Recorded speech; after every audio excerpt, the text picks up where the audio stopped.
Convidada? Ai, peraí. Ai, gente, eu também estou me atrapalhando com esse. Vocês estão me ouvindo? Sim. Sim. Tá. É que eu não consigo abrir a câmera, sei lá o que está acontecendo aqui. Então, gente, hoje a gente tem aqui nossa querida convidada, doutora Débora, que está deixando a gente muito feliz de ter se integrado aí no nosso grupo. Um prazer enorme ter ela toda segunda-feira lá, discutindo com a gente. E já vamos sair para beber quarta-feira, então estamos muito felizes. E o Matheus é que vai apresentar o caso hoje e a Débora vai discutir conosco. Então, obrigada, Débora, por ter vindo. Obrigada a vocês pelo convite. Pronto, isso. Vamos lá. Pessoal, eu sou o Matheus, sou residente de patologia da Escola Paulista de Medicina. Hoje nós vamos apresentar um caso de um paciente masculino de 54 anos, solteiro, sem filhos, trabalhador da construção civil, natural da região do sul de Minas Gerais e procedente de São Paulo há 30 anos. Ou seja, é um caso que é caso novo, agora em 2025, do nosso ambulatório, que veio para investigação hepática. É um paciente que relata que em janeiro de 2020 iniciou um quadro de dor abdominal, hipocondriite associada a náusea, colúria e acolia fecal. Procurou assistência médica e foi internado por aproximadamente 15 dias em um hospital externo. Nessa internação, ele teria apresentado um quadro de hematêmese e necessidade de um ascite com necessidade de punção de alívio. Recebeu alta em uso de prednisona, aproximadamente 60 miligramas, e posteriormente realizou uma biópsia hepática em outra internação. No interrogatório sintomatológico, é um paciente que tem uma cefaleia crônica diária, sem sinais de alarme, não tem alterações do hábito intestinal e nega queixa de fadiga ou prurido. Ele, de história patológica pregressa, tem duas internações em 2020, uma por conta dessa descompensação e, posteriormente, uma para a realização de uma biópsia hepática. E trata-se de um paciente hipertenso e diabetes de longa data, no qual ele não soube precisar o início do diagnóstico dessas duas patologias. Tem também uma história de herniorrafia inguinal à direita em 2020, sem complicações.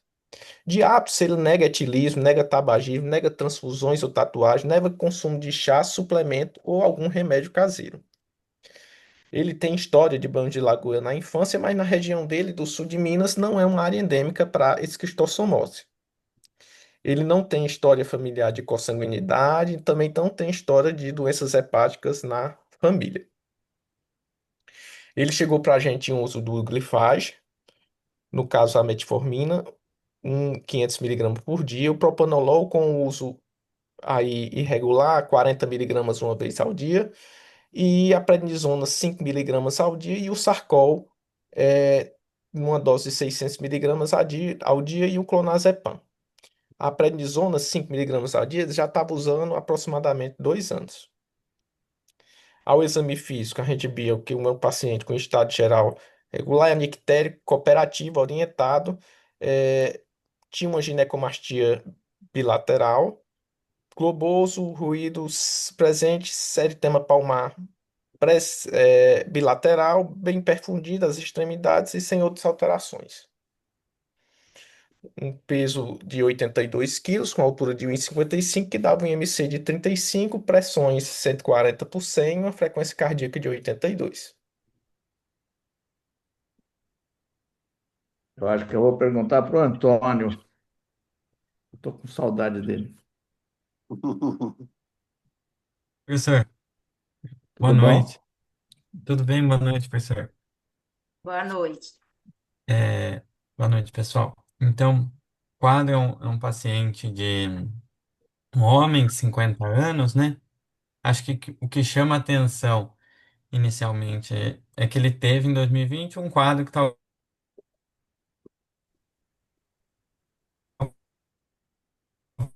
possa ter sido uma hepatite, acho que icterícia aparentemente não teve, né? Pela história, mas teve talvez isso fala a favor de uma hepatite aguda e uma descompensação em ascite e hematêmese. Acho que nessa história que o Matheus contou, a partir da história do exame físico, o que chama atenção é um paciente que vem com essa história dessa hepatite aguda e que ao exame físico tem indícios de uma doença hepática crônica. Tem ginecomastia e tem eritema palmar, né? Acho que são esses os dois aspectos aí de uma doença hepática crônica que ele tem no exame físico. Aparentemente não tem um baço percutível, e não tem ascite também no exame físico. Então, pela história, é alguém que tem indícios de uma hepatopatia crônica e que teve um quadro agudo em 2020. Então, acho que pela temporalidade, não faria sentido ele ter um quadro agudo lá atrás e uma cronicidade em tão curto espaço de tempo, né? Até porque naquele período ele aparentemente já descompensou. Teve ascite e teve hematêmese. Então, lógico, embora ele pudesse ter um quadro agudo, sei lá, uma trombose de Porte e tal, talvez alguém que já tivesse uma doença crônica, né? Naquela ocasião. É, Então, acho que esse talvez pela história, e pelo exame físico, é o cenário inicial, né? Agora, de hipóteses. Então, é um paciente que de antecedentes, ele tem uma doença, ele tem hipertensão e diabetes, né? Então, ele tem um perfil de risco metabólico. Qual que é a profissão dele, Matheus? É mesmo? Esqueci. Trabalhava na construção civil. Trabalha, né? Ah, Construção civil. construção civil. Bom, então acho que esse é então, enfim, contexto metabólico. A gente precisa avaliar, claro, o perfil viral, mas chama atenção isso, o fato de que alguém que parece ter tido um quadro, uma doença crônica e que teve uma agudização, né? Então, isso vírus C falaria contra, então já não pensaríamos. Então, é, é, é, hepatite B, a gente teria que investigar. Será que é um contexto de hepatite autoimune, alguém que já tinha uma doença crônica e teve um episódio agudo e uma descompensação, né? A gente não sabe em que contexto que iniciaram esse corticoide para ele, essa prednisona, e até porque ele também está usando Ursacol, que ele vem. Tudo isso foi em 2020, né, Matheus? Você falou essa Foi, em agudização? 2020, isso. Em E 2020 ele aí, teve essa descompensação, né? Uma síndrome ictérica, e até então. ele já está E então há 5 anos usando corticoide, é isso? isso mesmo. Só É. que ele evoluiu 2 anos com redução progressiva da dose, dos dados que a gente tem acesso. E há 2 anos, pelo menos, fazendo uso da pré de 5 miligramas de. O Sarcol a gente não sabe precisar quando foi que iniciou. E não é etilista, né? Não, não, não É. tem Mas, Antônio, diagnóstico. alguém pôs uma agulha no fígado dele. Eu não sei se por causa dessa agulha que ele recebeu esse tratamento, né? Sim, exatamente. Então, isso vai ser importante para a gente, né? Então, acho que a história é isso. Será que é uma hepatite autoimune? O paciente tem já tinha uma doença crônica, fez uma agudização, né? Acho que uma coisa significativa. Até está com corticoide agora, temos que ver essa biópsia. Acho que o que vai chamar a atenção é os transaminases dele, perfil hepático, autoanticorpos. Vamos ter que rever essa biópsia para conseguir entender o caso, né? Mas acho que essa talvez seja a principal hipótese no momento. Mas temos que pedir todo, prosseguir a investigação, né? Porque parece que é um paciente que lá atrás já tinha uma hipertensão portal em 2020, mas vamos ter que ver vasculatura hepática, porque eventualmente pode ter sido algum quadro agudo lá atrás. Mas alguém que já tinha uma hipertensão portal, já tinha descompensado em ascite e talvez uma HDA varicosa, né? Teve aquela hematêmese, não sabemos se tem endoscopia daquela época, mas acho que esse é o cenário inicial. Na ficha de encaminhamento, não tinha esses dados, nem dados de punção de paracentese. Mas na ficha do Segura, encaminhamento, segura o laboratório um pouquinho aí, Matheus. Eu quero ver se o doutor Gama concorda com o Antônio. Em parte, sim, né? Porque assim, o Mateus relata uma história de um homem de 54 anos de idade que se apresenta inicialmente com dor abdominal, icterícia e apolia fecal. A ideia que dá é que ele estava fazendo um quadro de uma colestase, com até a possibilidade de que pudesse estar fazendo um quadro de uma icterícia obstrutiva, apolia fecal, dor abdominal, e a gente não pode descartar a possibilidade de que ele pudesse estar fazendo ali uma coledocolitíase. Não parece que a história natural foi essa, porque ele caminha depois, né, para um evento em que há uma biópsia hepática aí realizada, mas a história clínica desse paciente inicialmente, pelo que eu entendi, foi dor abdominal, icterícia e acolia fecal, né? Então a gente tem que pensar nas causas, não é, aí colestáticas, obstrutivas, não é, para como diagnóstico diferencial, ou pelo menos incluí-la nesses diagnósticos diferenciais. E aí ele já complica com hemorragia digestiva, e a gente supõe aí que ele descompensa em ascite, parece que piora a função hepática dele, que já era ali limítrofe, e ele desenvolve um quadro de ascite. E aí é sensato imaginar que essa hemorragia digestiva possa ter sido secundária, sim, à ruptura de varizes de esôfago.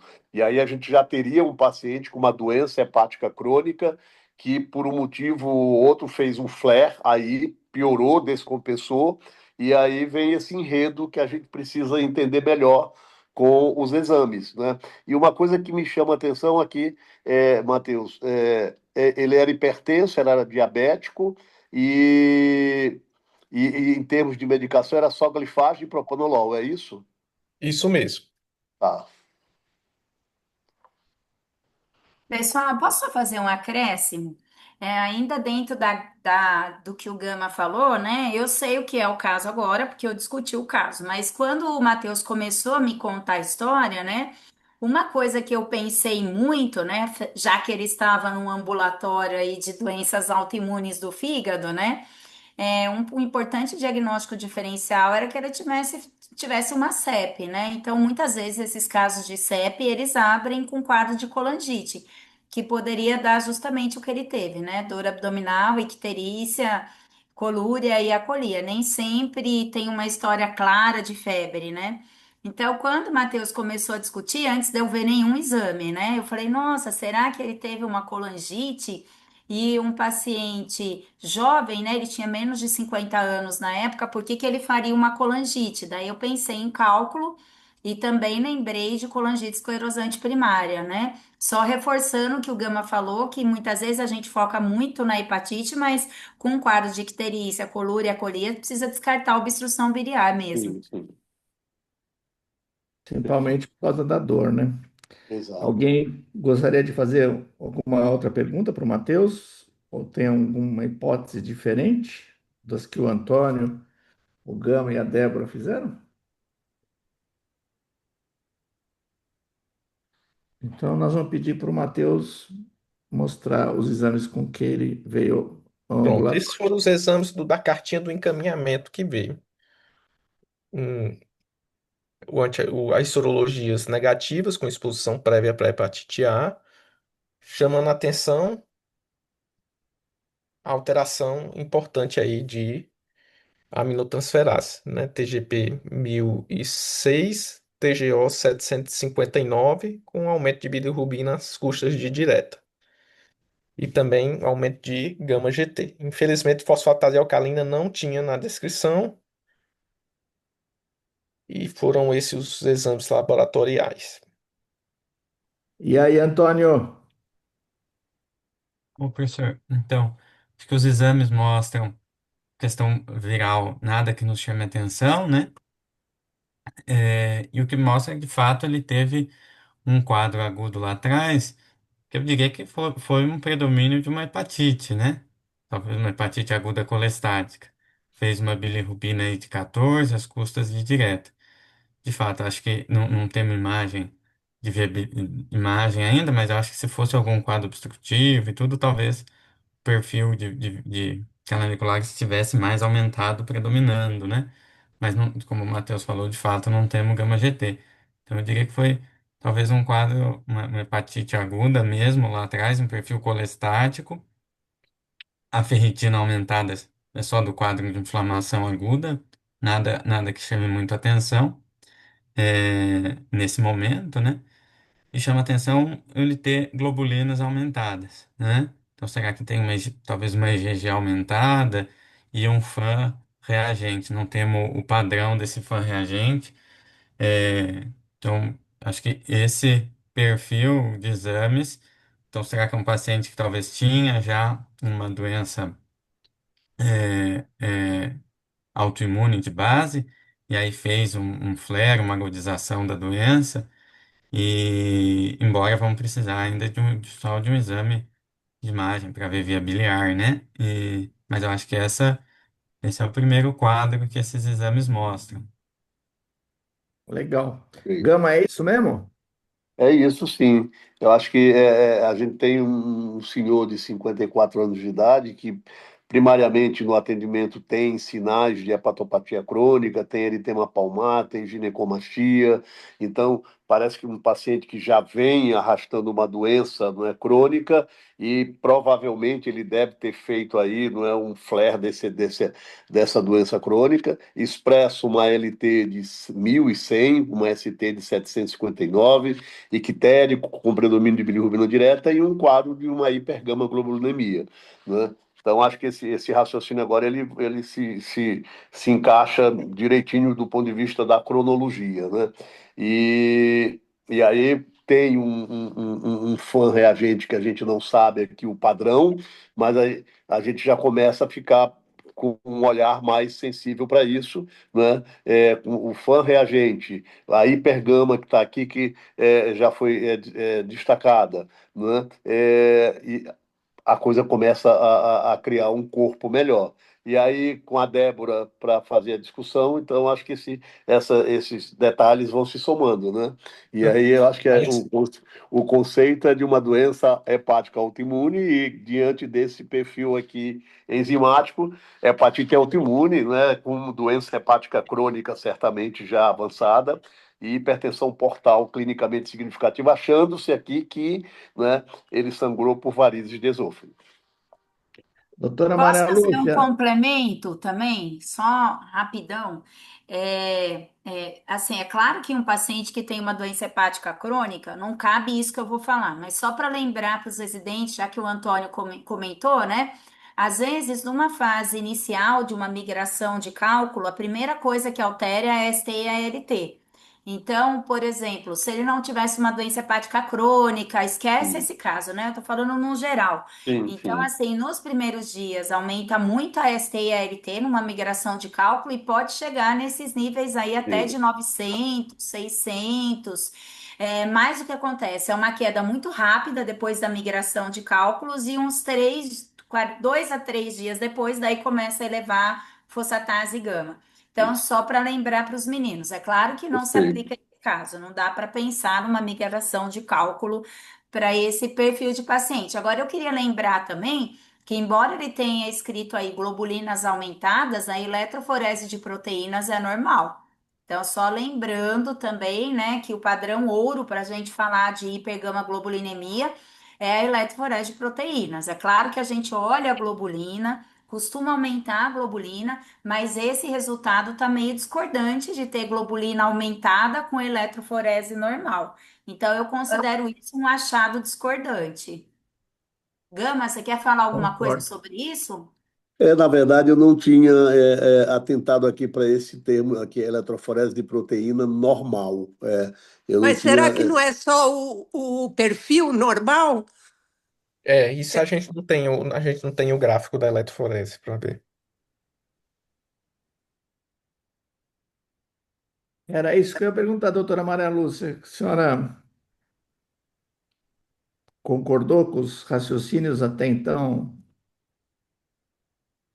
e concordou que o doutor Gama falou que só porque a doutora Débora está discutindo é um caso de hepatite autoimune? Não, eu não falei assim. Eu falei que era um sintomático para se colocar mais um valor aditivo aqui para a hipótese diagnóstica, né? Não, eu acho que esse não é um elemento assim, até porque a doutora Débora entende de tudo, então Sim, não sim. é porque ela está aqui que ela vai falar de É. autoimune. Ela conhece muito bem qualquer hepatopatia. Mas, assim, não, eu acho que essa é uma hipótese realmente a se considerar, né? Gostei também quando o Antônio falou lá no começo, uma complicação vascular, né? Uma trombose de porta, às vezes o paciente vem com dor abdominal e descompensa nessa situação. Eu acho que era uma coisa também interessante dele ter colocado, dele ter lembrado. E em relação a essa eletroforese, quando eu vi o que estava escrito aí, eu imaginei que o normal seria o traçado dela, né? Agora, as globulinas aumentadas, a gente até valoriza mais a dosagem bioquímica, Sim, né, das sim, globulinas do que na eletroforese, que é assim uma estimativa da quantidade que você tem, porque é um desenho eletroforético e aí estima naqueles picos quanto é que tem. Mas a dosagem ela acaba sendo mais fidedigna, né? Então, eu acho que está sim. realmente aí meio discordante, mas vamos entender depois se tiver mais exames sobre isso. Então, ele fez o ultrassom, era um fígado lá desse ultrassom de 2020, dimensões reduzidas, contorno serrilhado, ecotextura heterogênea, sugestivo de hepatopatia crônica, o Doppler sem alterações sinais portais, uma ascite pequena moderada, vesícula biliar com debris em suspensão. Ele também fez uma colangio-ressonância, que a gente pegou alguns dados, foi juntando alguns dados, e ele fez uma colangio-ressonância que estava no esboço da biópsia, dizendo que estava normal.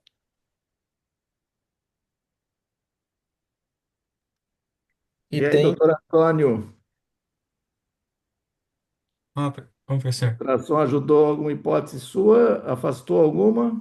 Sim, acho que o ultrassom mostrou que de fato é um paciente que tem um fígado bem crônico, né? Dimensões reduzidas, contornos serrilhados, ecotextura difusamente heterogênea, então vai ao encontro do que a gente viu no exame físico, de ser mesmo um paciente com uma hepatopatia crônica. Eu fiquei só na dúvida aqui quando diz Doppler sem sinais de hipertensão portal. Quer dizer que a veia porta está ali preservado, é isso, né? Não quer dizer se tem é, circulação sim, colateral ou não. Isso ele não, o exame não, não não descreve. então, mas de fato, então mas tem um pouco de ascite? Será que é só pela inflamação aguda ali? Ou de fato, né? Mas enfim, acho que corrobora tudo que a gente pensou, mostra que não tem, acho que não tem dilatação de via biliar, então descarta algum quadro obstrutivo, descarta trombose de porta e vai mais no caminho que a gente está pensando mesmo. A vesícula te incomoda com esses debris? Ah, eu digo que acho que não, não é nada que no momento não. E você, Gama? Eu acho que a gente está seguindo o fluxo natural desse raciocínio inicial, né? O doente já com estigmas de hepatopatia crônica lá inicialmente no exame físico, né? As coisas vêm aqui, vão se encaixando nesse raciocínio. O ultrassom mostra o fígado de uma doença hepática crônica, ainda que não tenha sinais de hipertensão portal descrito aqui nesse exame de imagem, né? É, essa vesícula biliar com debris, né, em seu interior, não sei se a gente tem sentido valorizá-la dentro do conceito do maior do diagnóstico, mas a gente pode supor que um hepatopata crônico ele tenha maior probabilidade de desenvolver cálculo biliar e ter lama biliar. Eu não sei se aí tem algum componente inflamatório, não é, subjacente aí, não é? Mas que particularmente acho que não é o diagnóstico principal dele, levando em conta todo o conjunto aqui que a gente já viu até o momento, né?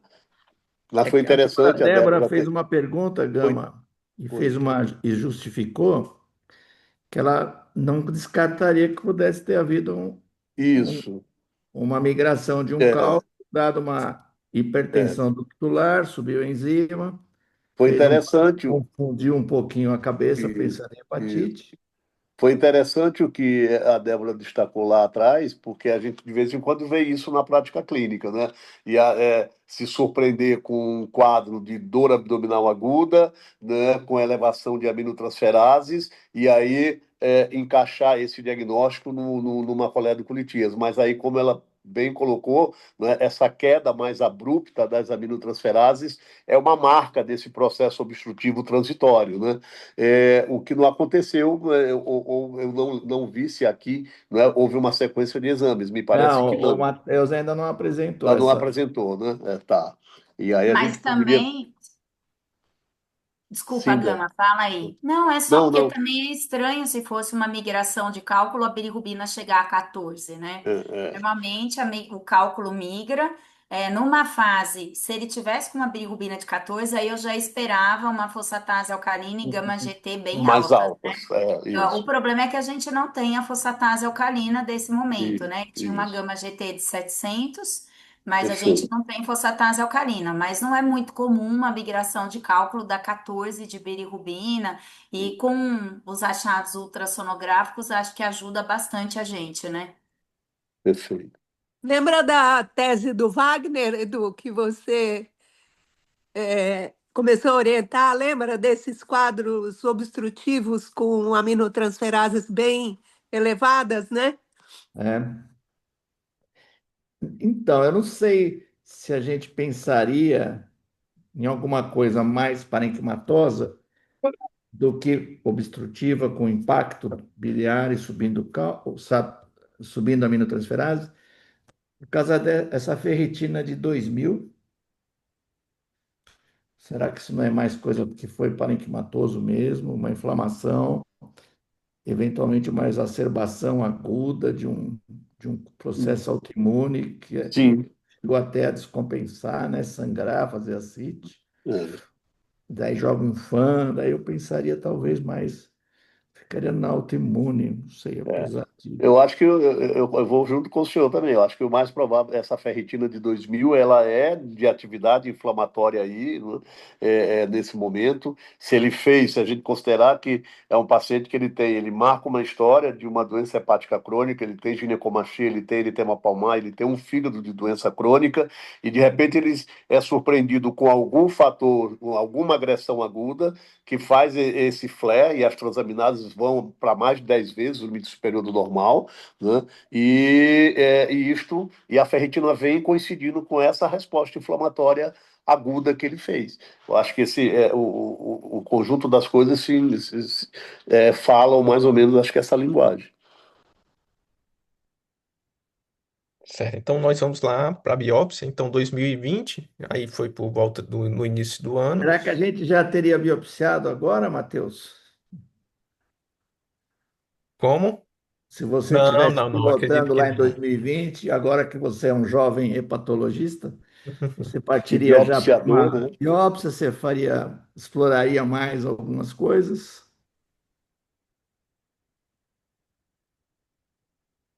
Hein, Então, Matheus? acho que a biópsia é importante, né, para esclarecer o quadro.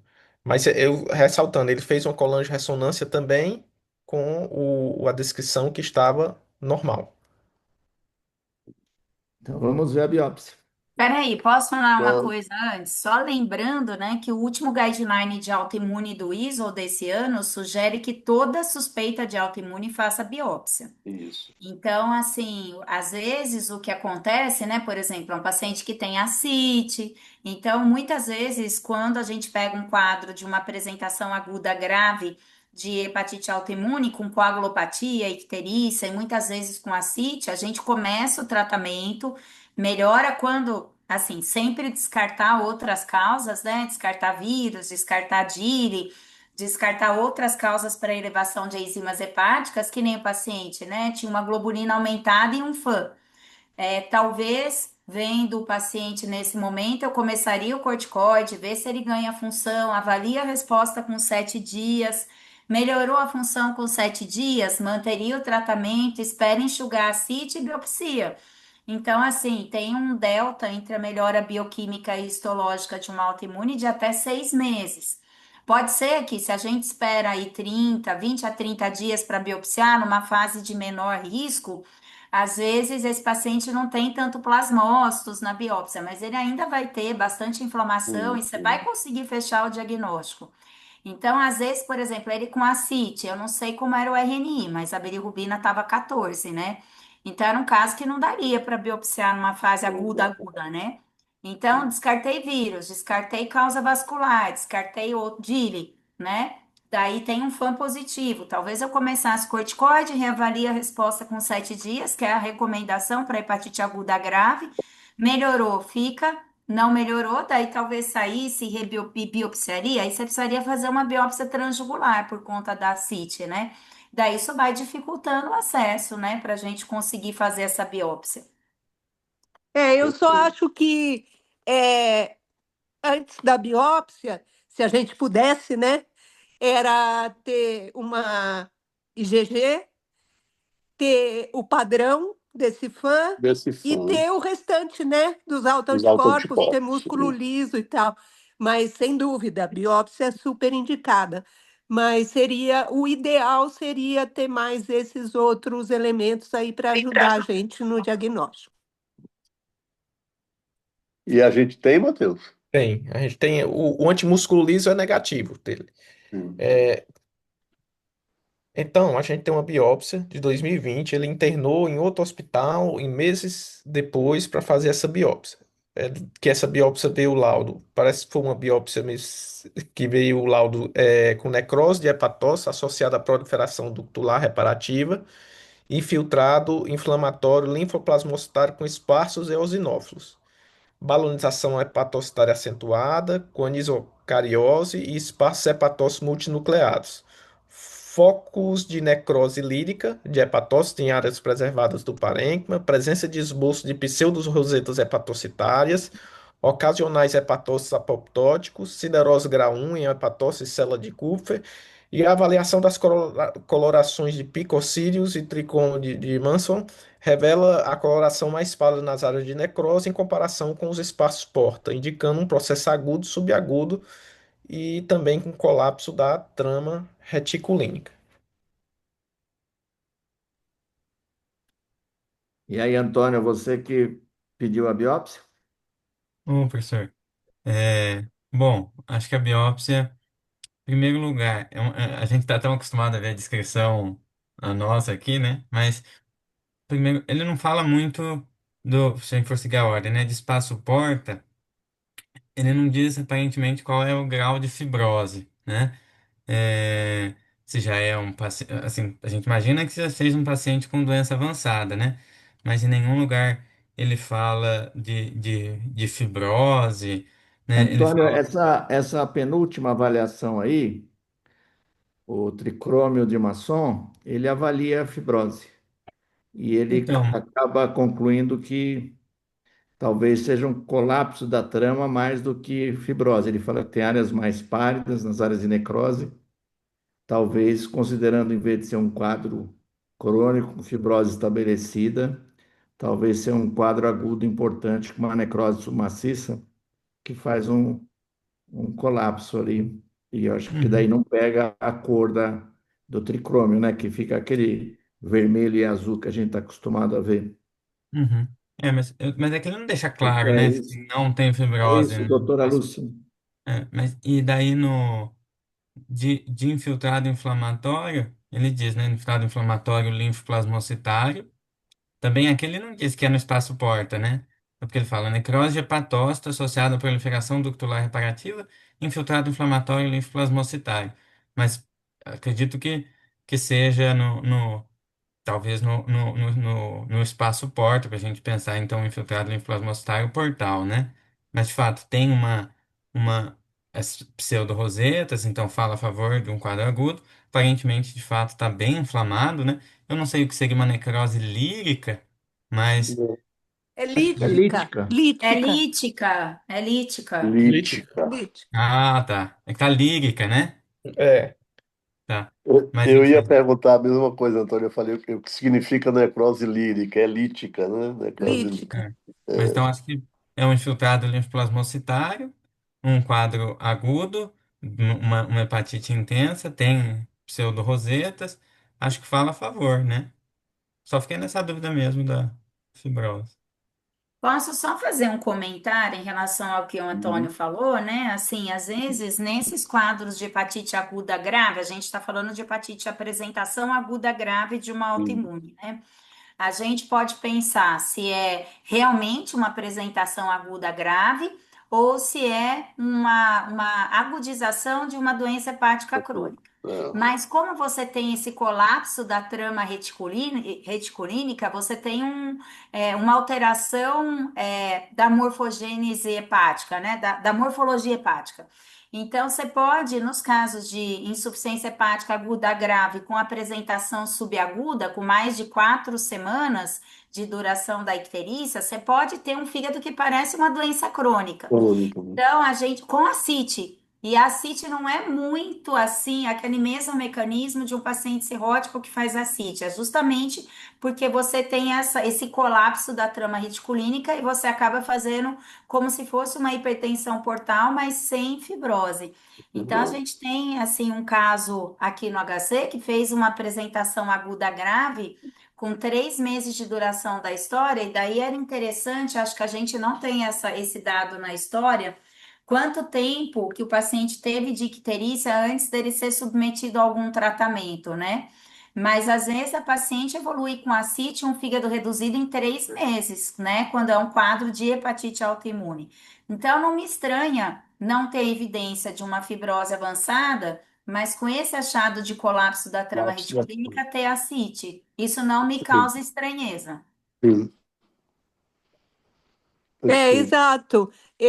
A gente pode ter, né, nesses quadros de necrose subaguda, uma apresentação que lembra muito uma descompensação de uma doença crônica. Edu também deve lembrar de uma paciente que a gente teve, né, Dona Maria Antônia Fernandes, que era uma hepatite viral, mas ela teve um quadro subagudo e com varizes de esôfago, com ascite, e depois aquilo tudo reverteu, ela Sobrevive. recompensou, só teve aquela apresentação durante uma necrose submaciça, como esse caso aí está apresentando.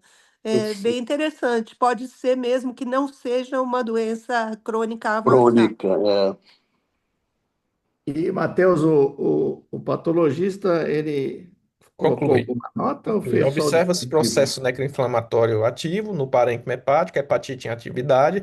Esse padrão histológico não é patognomônico de entidade diagnóstica e pode estar relacionado a processo agudo crônico em atividade. As principais possibilidades incluem hepatite autoimune, Wilson, lesão tóxico-metabólica, incluindo compostos herbais. Há informe de sorologias virais e autoanticorpos negativos. É essencial a correlação com os resultados de exames laboratoriais e de imagem. Não se observa se é doença hepática gordurosa ou siderose significativa nessa amostra. No esboço do laudo também tem a descrição de uma ceruloplasmina no valor de 16 e, e posteriormente tem uma descrição de que o paciente foi feito avaliação oftalmológica com anel de Kaiser-Flesch negativo. O professor, posso tirar uma dúvida, Matheus, antes de eu prosseguir? Sim. Volta, por favor, na biópsia. Professor, só uma dúvida que ficou. Por exemplo, sim, eu entendi a questão do colapso da trama reticulínica, mas quando ele fala que no maçom tá mais pálido em comparação com o espaço porta, ele está querendo dizer que teve uma extinção maior do parênquima. Seria isso ou não? Acho que sim. Ah, não, perfeito. O, essa outra coloração, Pico-Sirius, também avalia a fibrose. Então, as duas provavelmente não conseguiram Uhum. fechar com uma fibrose, provavelmente mais um colapso da reticulina. E eu lembro que a gente até viu um caso com o Dr. Gaiotto uma vez, que ele, inclusive, mostrou o quadro evolutivo desse, que a Débora estava comentando exatamente um padrão parecido. E depois de um tempo, ele tem a biópsia com o fígado normal, mostrando que provavelmente as colagenases desse processo todo foram limpando todo aquele colágeno que estava querendo depositar nessas áreas de, do processo, né, inflamatório, necrótico, e o paciente evoluiu resolvendo. Então, não sei se agora, essa biópsia, como acho que a Débora comentou, em que momento que a gente está, né? O que que o doutor fez? Ele deu propanolol e diurético, esperou sumir a CIT para biopsiar e biopsiou logo, ou se ele já deu corticoide lá atrás.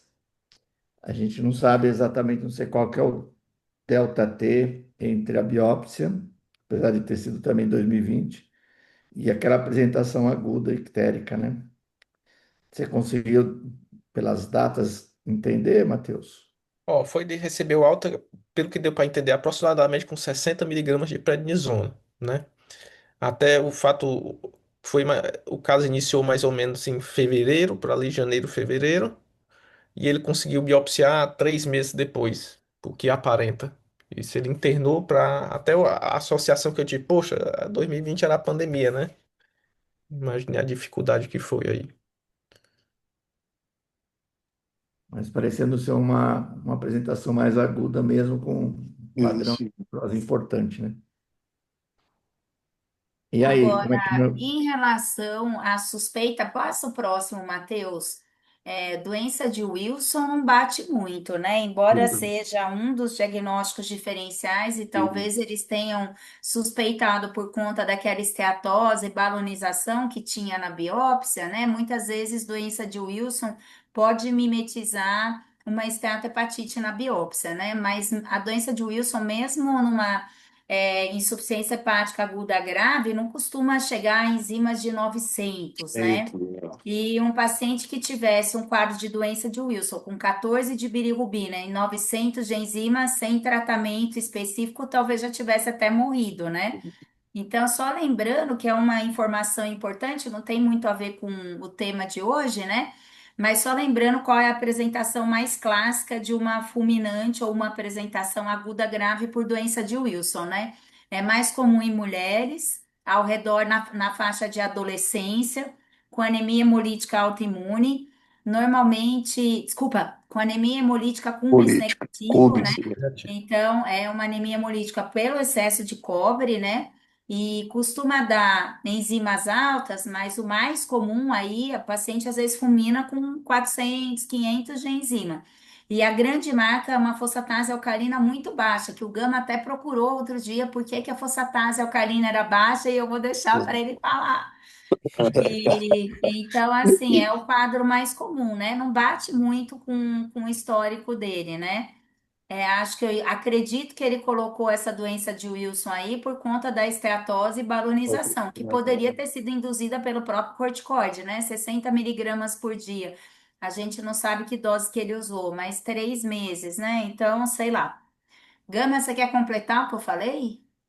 Na verdade, naquele dia a gente havia falado sobre a característica, né, bioquímica dos testes hepáticos na doença do Wilson e aquela constância da fosfatase alcalina vir, não é, caracteristicamente baixa. E eu lembro de uma época que a gente discutiu um caso aqui numa sessão de terça-feira e a Kiara, que moderou, e eu fiz essa pergunta para ela e ela também e a gente ficou sempre claudicante nesse sentido, né? E a gente viu naquele dia, você pesquisou, eu fotografei, fiquei de te encaminhar, e aí não te encaminhei e eu esqueci por quê. Peraí, então, deixa eu procurar aqui. Foi a Érica É, que É encaminhou porque para a gente. eu lembro que era porque o cobre era necessário, né, para a formação e para a eliminação da fosfatase alcalina. É isso É, mesmo. não é? Era isso Que a mesmo. gente leu lá. É. E eu falei que eu ia esquecer depois de ler, que eu já tinha não, lido várias vezes e e sempre É, esquecia. eu esqueci de te mandar a foto que eu tirei e esqueci do porquê, né? Então eu tive dois esquecimentos. ai, meu Deus.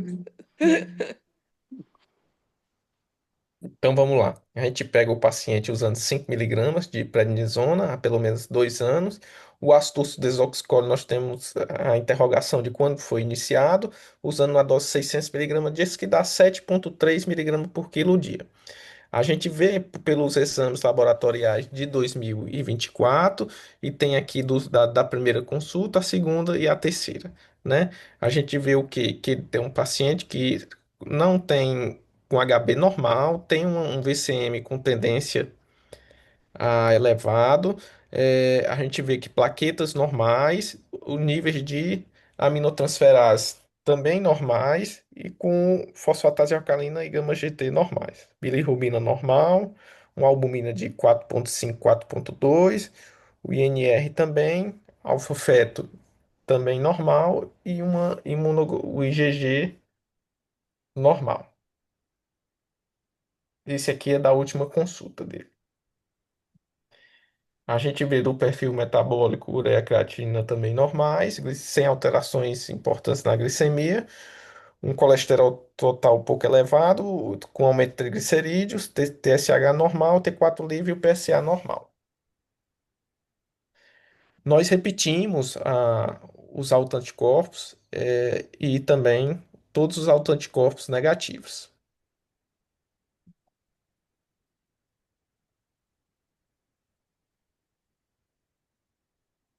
Alguém quer comentar os exames laboratoriais? Vou começar pelo Antônio, que ele está indo bem. Vamos ver se ele concorda com o que está acontecendo, se ele já estava com vontade de tirar algum dos remédios da Sim. receita. Sim. Bom, acho que o que chama atenção primeiro acho que duas coisas chamam a atenção. Primeiro, a plaqueta não é baixa, então, assim, e ele não tem nenhum sinal de disfunção, né? Ou será que de fato, igual vocês falaram, foi mais mesmo todo o quadro agudo ali que gerou as descompensações que ele teve, né? Mas o que ainda me chama atenção é que no exame físico ele parecia ter sinais de doença avançada. Então, é até uma coisa que eu perguntar. Mas o que chama atenção é, ele está com transaminases normais agora, mas em uso de corticoide.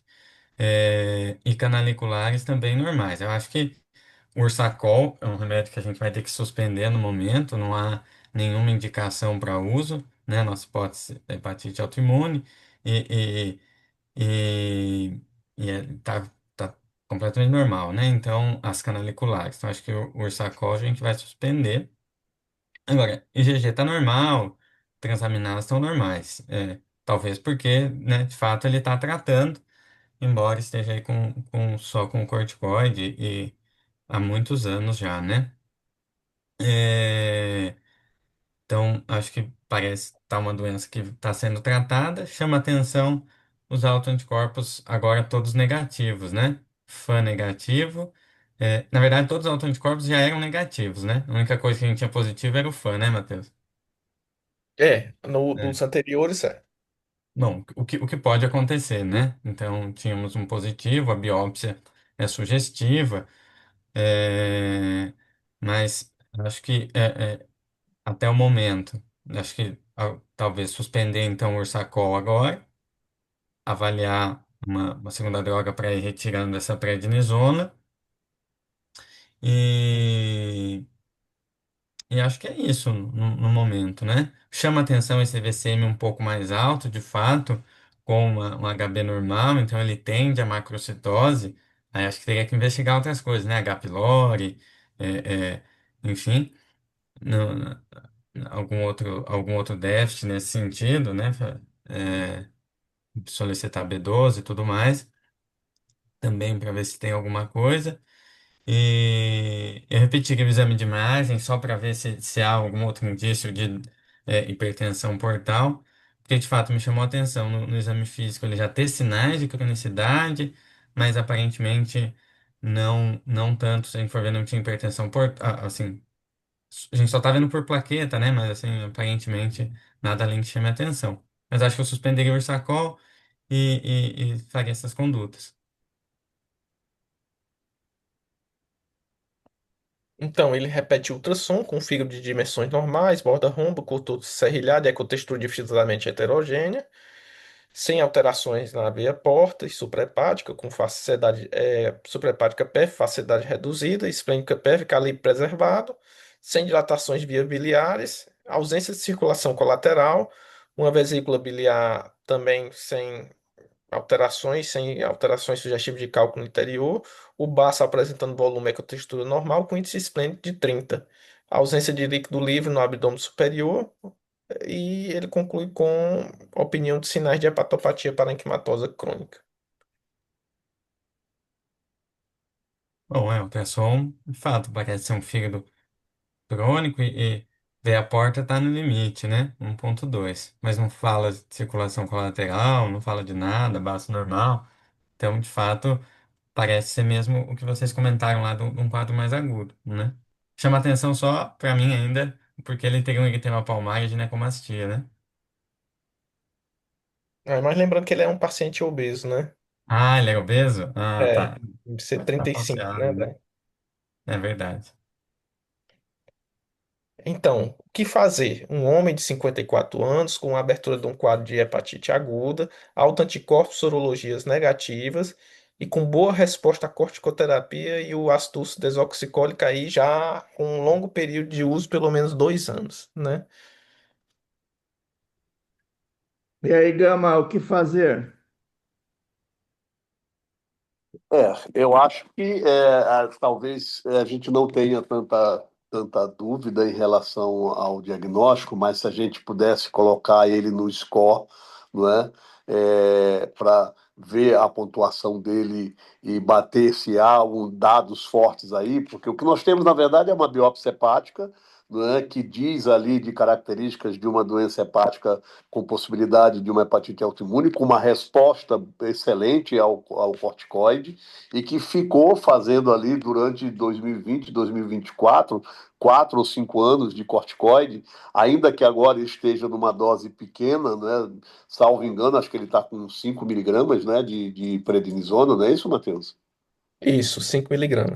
Gramas, né? Mantendo aquele Ursacol que a gente precisa discutir, né, o papel dele, né, visto que a gente olha a evolução e ele não tem, né, enzimas canaliculares ali aumentadas. Acho até que se ele tivesse lá na história natural da hepatite autoimune, considerando esse diagnóstico, mantendo, né, uma elevação duradoura de gama GT, ainda que ele não tivesse fosfatase alcalina aumentada, o Ursacol entraria naquele protocolo habitual, né, do uso por conta de uma gama GT cronicamente alterada nesse paciente.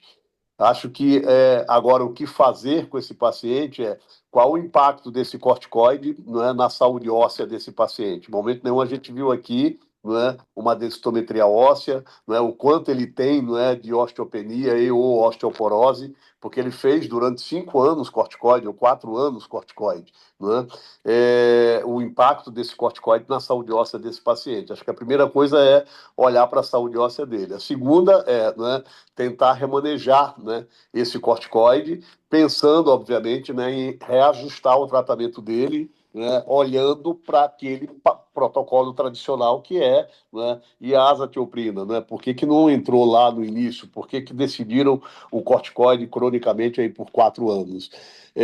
O fato dele ter anticorpos e sorologias negativas, né, aliás, ter anticorpo negativo, 10% desses pacientes estão dentro desse contexto de um fã que não é padrão, um antimusculolítico que não é padrão. Ele não fez anti-SLA, não é? Em momento nenhum eu vi aqui menção de anticorpo anti-SLA.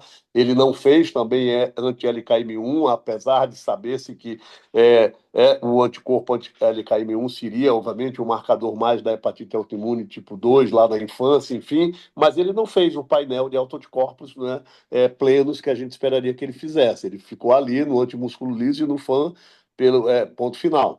Então, acho que reestruturar aí o estudo, não é, de autoanticorpos desse paciente, não é só para que a gente possa ter, mas ainda assim ele poderia ter negativado também com o tratamento a longo prazo, embora isso não seja, né, no adulto, né, uma orientação de acompanhamento na população pediátrica, eles sugerem, né, inclusive, acompanhar e ver da negativação dos autoanticorpos, mas aqui eu reconsideraria, pedir autoanticorpos que ele não fez no passado, checar, né, ou colocar ele, né, no score, ver se de fato ele preenche diagnósticos, né, pontua diagnóstico para hepatite autoimune, ajustaria aí o tratamento dele e olharia para a saúde óssea desse paciente que está há 4, 5 anos tomando prednisona, ainda que agora seja 5 miligramas, ele começou com uma dose alta. E a gente sabe que, apesar da dose pequena, na dependência do tempo de uso, essa dose pequena também tem impacto negativo na saúde óssea desse paciente. Eu acho que, por enquanto, eu faria isso. Legal. Matheus, a Débora, gente tem ideia do quanto que ele ganhou de peso com corticoide? Porque Tem além não, da doutora. saúde óssea, o paciente está usando glifage, não é? É, Tem o IMC, era 35 o IMC? 35. Então, não é só saúde óssea, né? Então, Exatamente, seria bom é, tirar esse corticoide dele. exatamente. Lembrando que a biópsia inicial dele, com três, talvez aí 3 meses de tratamento, ele já tinha balonização e tinha esteatose, né? Então, esse corticoide aí tá fazendo mal para ele, né? sim. Então, ó, a gente vê aqui a balonização hepatocitária acentuada. E aonde que eu vi esteatose aqui? Ele Ou eu conclui, já doutora, no final do laudo que viajei que ele tinha esteatose. não tem. Ele fala no final do laudo que não tem padrão de doença hepática gordurosa.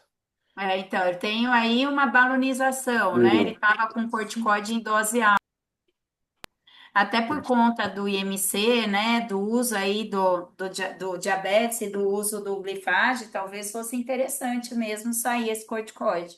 ah, Mas, ô Débora, você não acha que ele estando tão bem agora, com os exames muito normais e com essa dose baixinha de corticoide, a gente não deveria fazer uma biópsia e aí tirar tudo? Porque eu não acho que é o momento de entrar azathioprina Ah, acho ou... que não também, concordo com é, você. é, Né? É um paciente que tem exames normais. Volta lá para o histórico de exame dele, Matheus. Lembrando que, assim, para a gente pensar em parar o tratamento, né? O ideal é ter uma biópsia de controle mostrando remissão histológica. A gente já tem dados do HC e de outras casuísticas que são bastante semelhantes também aqui do Brasil, mostrando que mais ou menos aí 30 a 40%, se eu não me engano, na ELSE foi 30% dos pacientes que têm enzimas normais ainda têm atividade na histologia. Então, sim, para sim. suspender o A biópsia. tratamento, teria que ter uma biópsia de controle. E o recomendado é pelo menos 2 anos de enzimas hepáticas normais e pelo menos 3 anos de tratamento para você poder pensar em parar, né? Então, ele aqui, se a gente for olhar, né, a gente não tem um histórico completo dos exames dele, mas ele trata há 5 anos e ele tem enzimas normais pelo menos desde junho de 2024. Então, ele estaria, sim, dentro dos critérios. Eu não começaria a azatioprina para ele, eu faria uma biópsia de controle para ver se ele tem remissão histológica ou se ele tem ou não, de repente eu até tenho que adicionar asa mesmo, porque ele ainda não Sim, tem remissão histológica. Mas perfeito. antes de fazer qualquer coisa, eu acho que vale a pena biopsiar e até para a gente ter certeza que ele não tem um componente de mesh aí, né? Junto com uma possível hepatite autoimune. Eu concordo. Eu acho que o quadro, assim, como um todo, lembrou muito aquelas hepatites autoimunes genuínas, né? Porque a gente não encontrou sinais de Autoanticorpos fibrose na biópsia que foi feita na apresentação. Ele tem autoanticorpos negativos. negativos, que é mais comum IgG. isso na aguda genuína. Ele teve uma resposta boa, né? Ele normalizou, já está aí há quase 2 anos com tudo normalizado. Então, ele preenche, assim, critérios, e pelo menos o histológico, de eventualmente ter sido uma aguda genuína com descompensação na apresentação, né? E agora talvez tenha aí uma, uma doença metabólica associada que dá esse caráter aí meio heterogêneo no ultrassom e tudo mais, mas eu estou achando que é mais por aí a interpretação desse caso. Sim, perfeito. Então, uma coisa que chamou a atenção também quando a gente discutiu a biópsia foi a presença de eosinófilos, né? Mas eram espaços eosinófilos, né? Isso É, não é incomum, É, né? No laudo de uma hepatite autoimune, né? é. Se tivesse uma riqueza de eosinófilos, você poderia pensar assim, será que aí tem um componente de droga, não é? Mas é, espaços eosinófilos, eu acho que a gente frequentemente está ali na descrição de um laudo de uma hepatite autoimune também, né? é. A gente analisa muito o caso retrospectivo, né? Às vezes fica faltando algumas informações e teve uma informação nova, né? Nesse interim, questionando para o paciente porque eu fiquei curioso com o quadro da hepatite aguda, se naquela época ele estava usando alguma medicação, né? Se tinha alguma Hum, medicação. E ele falou que estava usando um antihipertensivo de 500 miligramas. antes da internação de 2020. Eu me recordo que 2020 teve esse problema mesmo do desabastecimento da atencina, né, da clonidina. E a gente confirmou, ele falou que estava usando, inclusive foi aventado que ele não poderia, na época, estar usando essa medicação, e ele falou que confirmou que a medicação era metildopa. Antidopa. Aí você traz uma informação nova no final do jogo, né?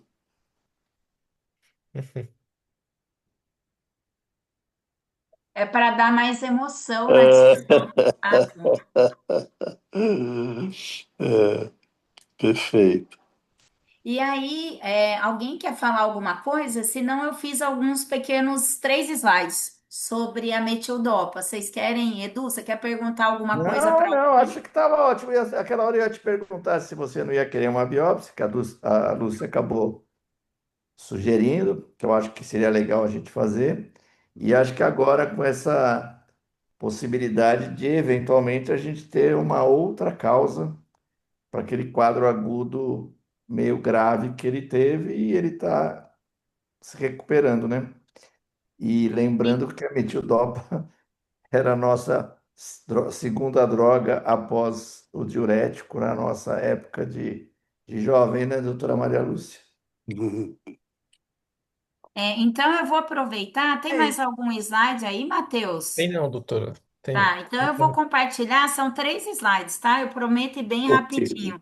Se eu conseguir compartilhar, né? Porque a pessoa aqui também tem um pouco de dificuldade para compartilhar. Deixa eu ver aqui. Peraí, gente, vou. Ver se está aparecendo para vocês o slide Tá no modo sim, apresentação. tá sim. Tá sim. Assim, ó, uma coisa que eu acho importante falar, né? São 3 slides bem rápidos, gente, que a ideia não é ter uma aula. Mas só lembrar que recentemente, em 2023, foi publicado um consenso de doença hepática induzida por droga que mimetiza a autoimune, né? Que é essa Drug-Induced Autoimmune Hepatitis like, né? Like hepatitis.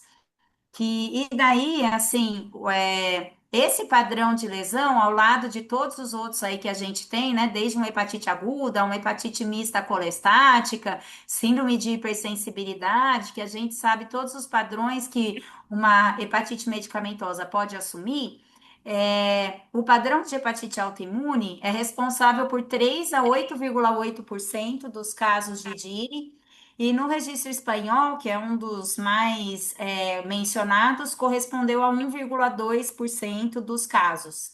E um dado interessante é que a metildopa ela é uma das 10 causas mais comuns de hepatite fulminante ou insuficiência hepática aguda grave de causa medicamentosa.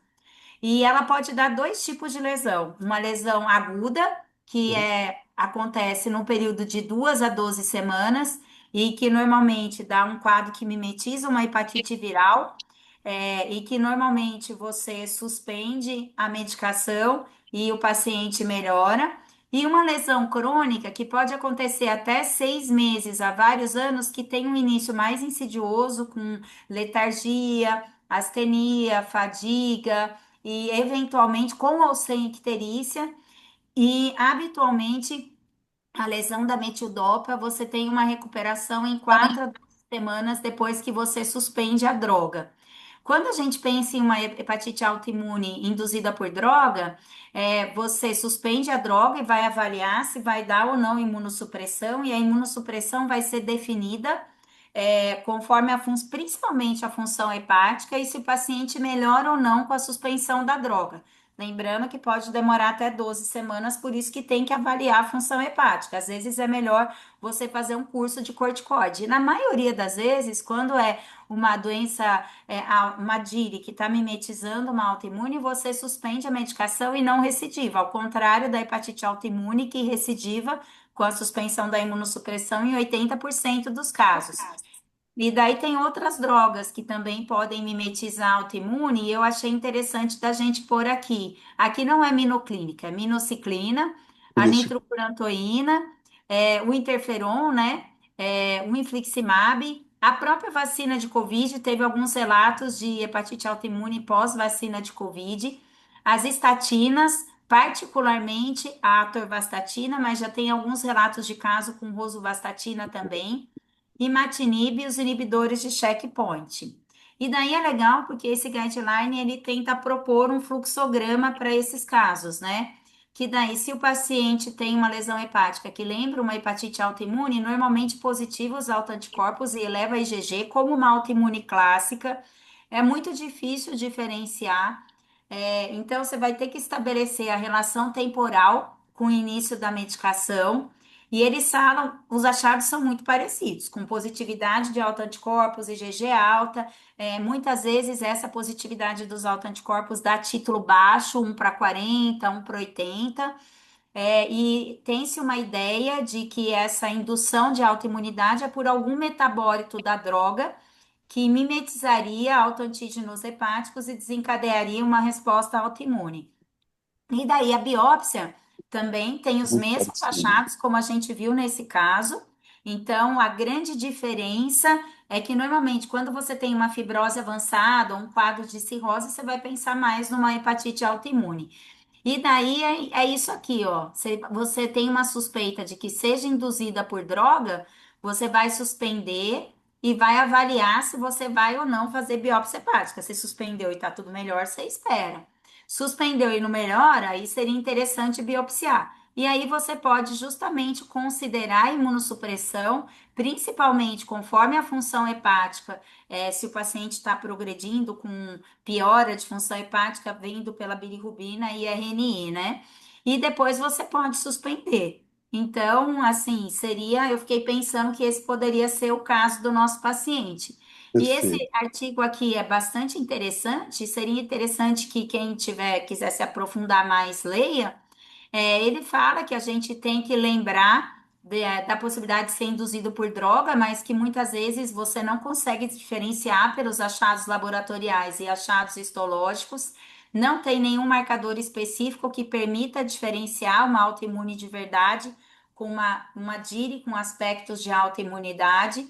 E aquilo que eu comentei com vocês, né? Normalmente a autoimune clássica precisa de imunossupressão a vida toda e uma autoimune que foi desencadeada por alguma droga, normalmente não recidiva depois da suspensão. E isso é um importante fator para você jurar mesmo que era uma hepatite medicamentosa.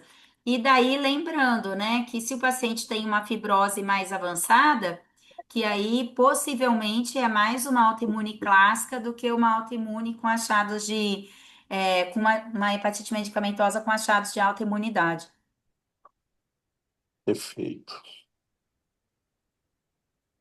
Muito bom. Agora, aproveita que você está falando, que a doutora Ceicinha Coelho fez uma pergunta. Ah. Os exames de imagem mostram hepatopatia crônica. Se na biópsia confirmar fibrose significativa, você colocaria azatioprina? Eu acho que, assim, aí acho que depois eu vou dar minha opinião e depois eu queria que vocês também opinassem aí, Gama, Edu e Maria Lúcia.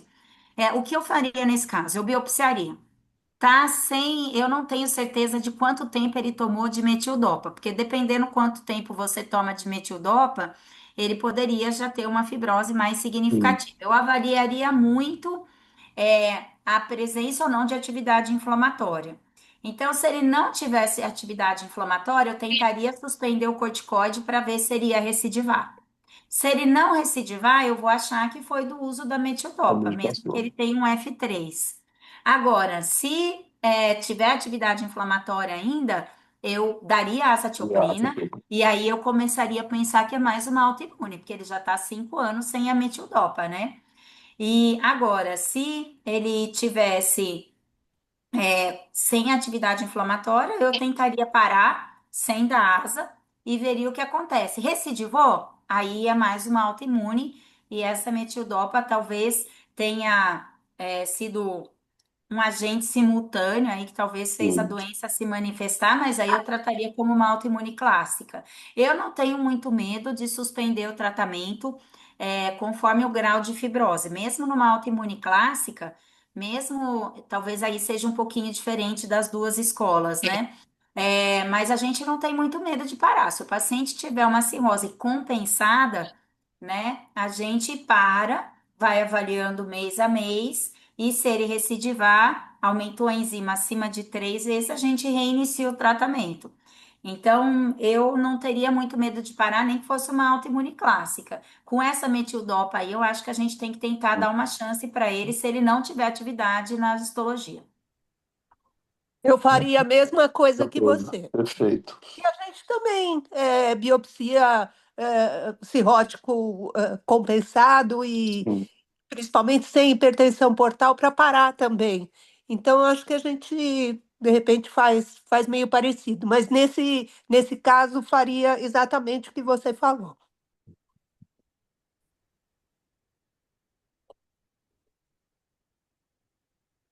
Seu áudio está desligado, Edu. Foi nada como uma boa anamnese, né, doutor Matheus? Matheus, tu não conseguiste fazer uma correlação temporal entre o início da metildopa e o Não, desencadeamento do isso aí não. quadro, né? Isso aí Não, não. né? Isso Tá, aí tá. ficou porque teve aquele gatilho de uma hepatite autoimune que responde tão bem, né? E as leituras anteriores que a gente faz no livro mostra que às vezes essa resposta pode estar relacionada quando o paciente faz uso de alguma medicação, né? Aí a Ó, gente eu foi não sei se explorar. o 30% é um número que o doutor Gama usa para Eu gosto, quando ele não sabe. Sempre é 30%. Mas é, eu lembro da época dos clínicas da América do Norte, na década de 90, que 30% dos pacientes com hepatite autoimune induzida por metildopa eram antimúsculo liso positivo. positivo. Mas Perfeito. eu não sei, né, doutor Cama, com 30% é o número do mentiroso. É, é.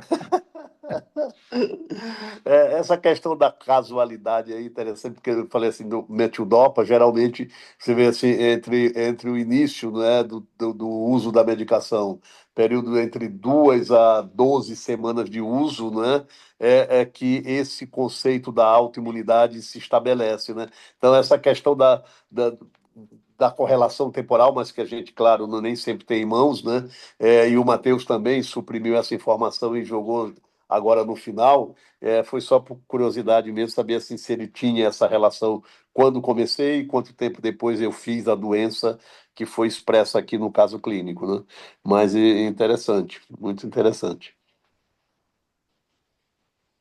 Legal. Doutora Maria Lúcia, a senhora quer agradecer a doutora Débora a Eu quero excelente agradecer, contribuição e encerrar a reunião? quero agradecer muito a doutora Débora e falar que agora ela tem que vir sempre, né? Compromisso de Exatamente. terça-feira e vamos te convidar para discutir inúmeras vezes. Obrigada, viu, Débora? E eu Imagina. acho que a gente A última, encerrou o ano. não, a última sessão é terça, né? Ainda tem outra? Tem, que é Tem um o outro caso, caso, um o, challenge caso o aqui no caso que a Ah, HC. Débora vai tá. trazer É o e que a gente desafio ficou de, diagnóstico, doutora Lúcia, a que gente ficou de convidar a doutora Patrícia, inclusive. Ei, Ah, tá Gama, até bom. coloquei no grupo, que o Gama realmente tinha me falado ontem que seria a última, mas deve ter aparecido mais um, né? É É, verdade. Tem que Mas é. o doutor apagar. Gama vai estar, porque o doutor Gama está Vou, de eu vou estar, saída. eu vou estar na beira vou estar na praia, com o celular ligado e participando.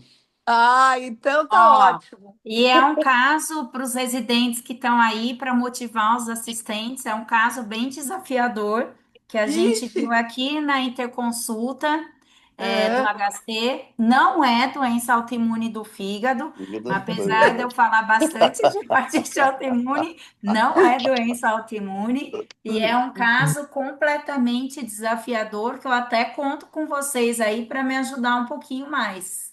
Tá ótimo. nós todos estaremos Então,